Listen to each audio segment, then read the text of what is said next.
Selanjutnya mengenai penghasilan kena pajak. Nah, apa itu penghasilan kena pajak? Merupakan dasar perhitungan untuk menentukan besarnya PPh terutang ya. Jadi ibaratnya kalau kita bandingkan dengan PPN kemarin, kita kan harus nyari DPP dulu untuk mencari PPN ya. Nah, DPP itu bisa diambil dari harga jual, harga beli, atau nilai impor lah contohnya ya.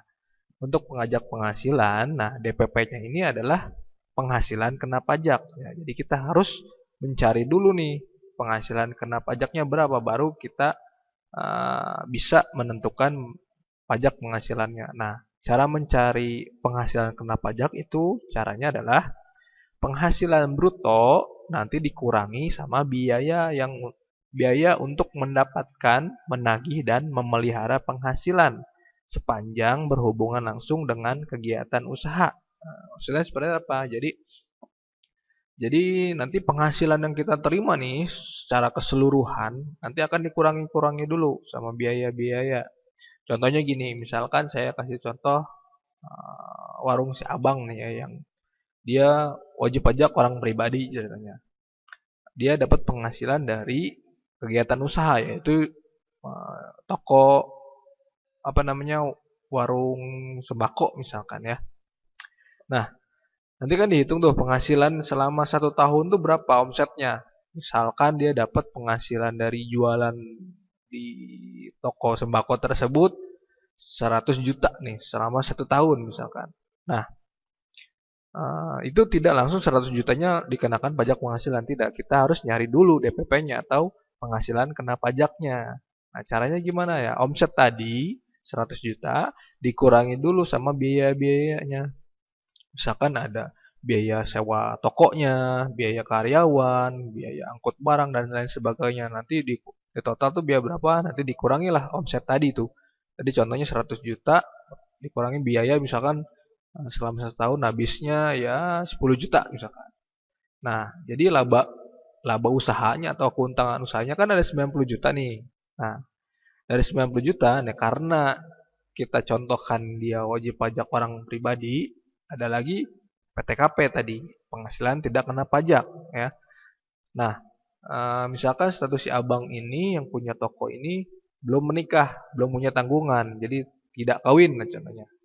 Nah, dia punya PTKP berarti 54 juta ya. Tadi ada laba usaha 90 juta. Nah, 90 juta itu dikurangi dulu sama PTKP. 90 juta dikurangi 54 juta. Nanti sisanya ya 90 kurang 54 ya 36 ya. 36 juta. Nah, itulah yang namanya penghasilan kena pajak atau dasar pengenaan pajak penghasilannya. Nah, yang 36 juta ini baru dikali tarif pajak penghasilan keluarlah pajak penghasilan terutang atau yang pajak penghasilan yang harus dibayar oleh si abang itu gitu ya. Jadi untuk wajib pajak orang pribadi atau badan dan subjek pajaknya status sebagai subjek pajak dalam negeri, nah, penghasilan itu nanti akan dikurangi dulu sama biaya-biaya. Nah, untuk mencari penghasilan kena pajak atau DPP PPh ya, ada 3 cara nih untuk menentukan penghasilan kena pajaknya bagi wajib pajak orang pribadi dan badan ya yang statusnya subjek pajak dalam negeri. Nah, yang pertama ada penghitungan cara biasa, yang kedua norma penghitungan penghasilan neto, dan yang terakhir ada norma penghitungan khusus.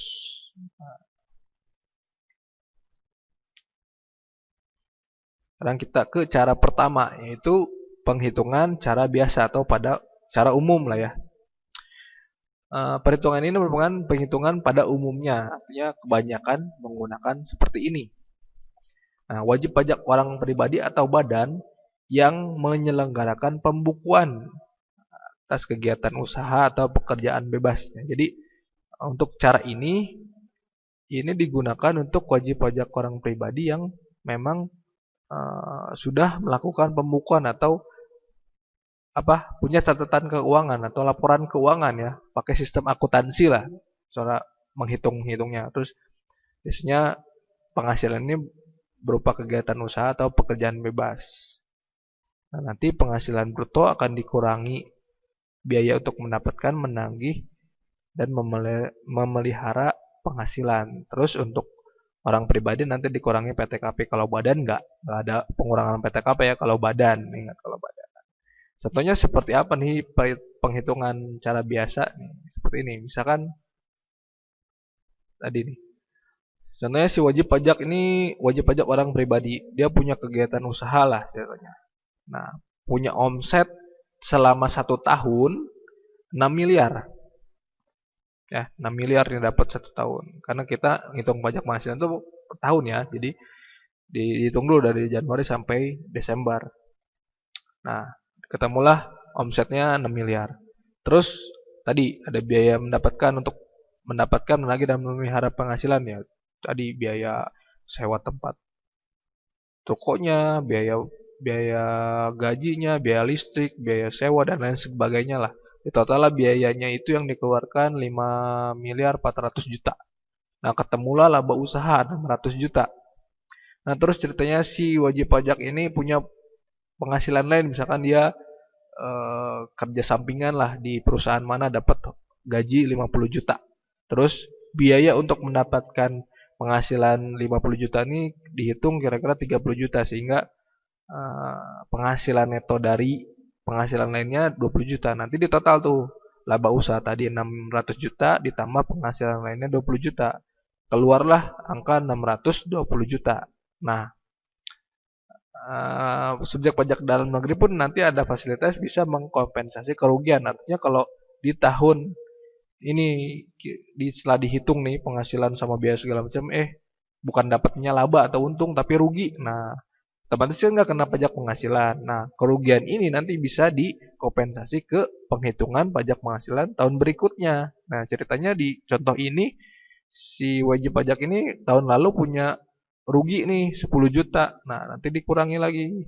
Jadi penghasilan tadi, laba usaha dan penghasilan lainnya 620 juta dikurangi kompensasi kerugian tahun kemarin atau tahun sebelumnya 10 juta, akhirnya ketemulah penghasilan neto 610 juta. Ya.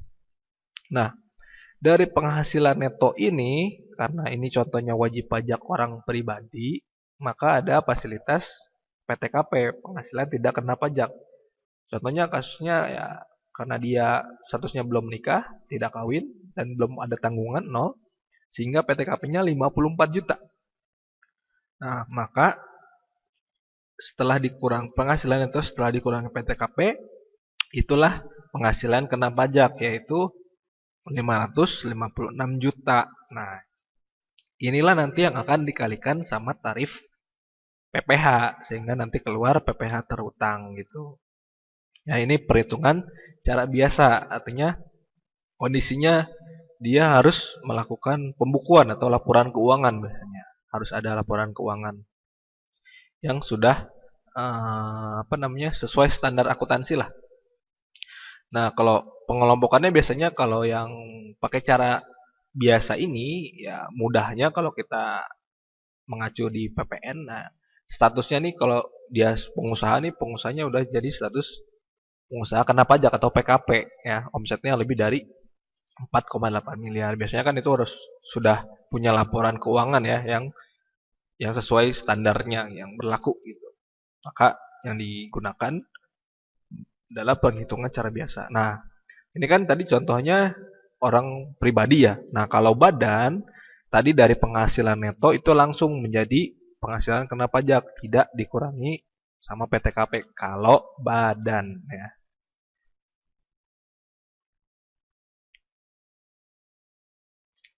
Nah, kemudian yang cara kedua nih, norma penghitungan penghasilan neto. Nah, ini penghitungannya hanya untuk wajib pajak tertentu saja. Nah, wajib pajak tertentu itu adalah wajib pajak orang pribadi yang menyelenggarakan pencatatan. Nah, artinya dia ini belum melakukan pembukuan akuntansi lah di kegiatan apa usahanya ya. Melakukan kegiatan usaha atau pekerjaan bebas yang peredaran brutonya kurang dari 4,8 M nih, setahun ya. Kalau misalkan kita mengacu di PPN lagi tadi, nah di WP ini adalah WP-WP yang bukan PKP, bukan pengusaha kena pajak ya. Jadi omset itu masih di bawah 4,8 M. Nah, biasanya kalau omsetnya belum melebihi 4,8 M itu tidak wajib pembukuan memang. Jadi yang minimal ada pencatatan aja. Biaya apa namanya? Pendapatan berapa, terus nanti pengeluaran berapa ya kayak gitulah, yang sederhana lah. Nah, nanti penghitungan penghasilan brutonya jadi dikali norma perhitungan penghasilan neto untuk mendapatkan penghasilan neto gitu.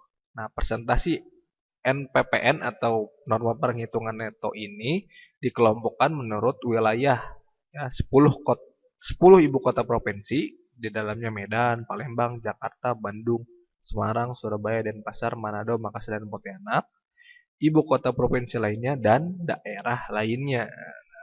Gambarannya seperti ini. Nah, jadi ini kategori usaha-usaha atau pekerjaan bebasnya nih, ya.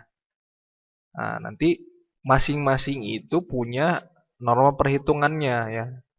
Kalau kategorinya misalkan nih di contoh yang pertama ada industri pakaian, jadi kecuali untuk kaki atau misal itu maksudnya ya industri pakaian lah, kan ya garment yang menghasilkan baju nih, terus dia belum sampai 4,8 M, artinya belum jadi PKP nih. Jadi dia di kegiatannya belum pakai PPN lah segala macam, contoh ke PPN ya. Nah, misalkan dia lokasinya di 10 ibu kota provinsi yang tadi disebutkan, misalkan di Jakarta, maka norma penghitungan penghasilan neto yang digunakan adalah 13,5%. Tapi kalau lokasinya atau domisilinya di luar dari 10 ibu kota provinsi yang tadi disebutkan, tapi masih kategorinya ibu kota provinsi, maka norma NPPN-nya yang digunakan 13%. Atau misalkan lokasi si usaha garment ini di luar 10 ibu kota provinsi dan bukan merupakan ibu kota provinsi, jadi masuknya ke daerah lainnya, maka norma yang digunakan adalah 12,5% gitu. Nah, ini ada bermacam-macam jenis usaha yang biasanya masuk nanti penghitungannya pakai NPPN ini. Ada industri pakaian jadi, industri kulit, industri barang keperluan kaki, ya, pedagang eceran, barang kelontong ya, supermarket, pedagang eceran tekstil, pedagang eceran barang elektronik, rumah makan, jasa akuntansi, dokter, reparasi kendaraan bermotor, bengkel misalkan, mas rambut dan salon kecantikan. Ada tabelnya nih kalau untuk norma perhitungan penghasilan neto. Nah, contohnya seperti ini. Nah, dicontohkan misalkan ada wajib pajak orang pribadi nih ceritanya. Kita ambil misalkan dari ini misalkan pedagang eceran ya, si abang lagi lah ya. Dia usahanya pedagang eceran barang kelontong gitu ya. Peredaran brutonya atau omsetnya selama 1 tahun cuma dapat 4 miliar misalkan selama 1 tahun nih. Artinya dia belum melebihi batas PKP kan. Nah, dia statusnya bukan PKP sehingga tidak wajib pembukuan. Nah, di kegiatan usaha sehariannya dia cuma melakukan pencatatan aja. Apa pendapatan yang masuk berapa, terus barang keluar atau biaya yang keluar berapa, nggak sampai detail pakai sistem akuntansi misalkan.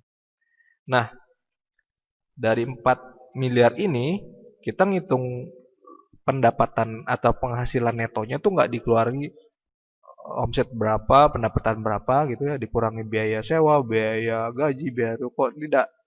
Karena kategorinya masih apa namanya bukan PKP yang tidak melakukan pembukuan, hanya melakukan pencatatan. Untuk mencari penghasilan netonya tuh adalah NPPN tadi, hitungan norma penghitungan penghasilan neto dikali peredaran bruto. Nih, contohnya ini kan contohnya warung si abang tadi ya. Dia pedagang eceran barang kelontong ya di nomor 1 2 3 4 nih, di contoh nomor 4. Nah, lokasinya di Bogor kan ceritanya si abang Cikirai. Nah, Bogor itu bukan masuk 10 ibu kota provinsi yang tadi disebutkan sebelumnya ya. Bukan di Medan, bukan di Palembang, bukan di Jakarta, bukan di Bandung, bukan Semarang, Surabaya, Denpasar, Manado, Makassar, Pontianak. Kan. Apakah Bogor kota provinsi selain tadi? Tidak juga. Bogor bukan ibu kota provinsi ya. Karena Bogor ada di Jawa Barat, ibu kota Jawa Baratnya Bandung.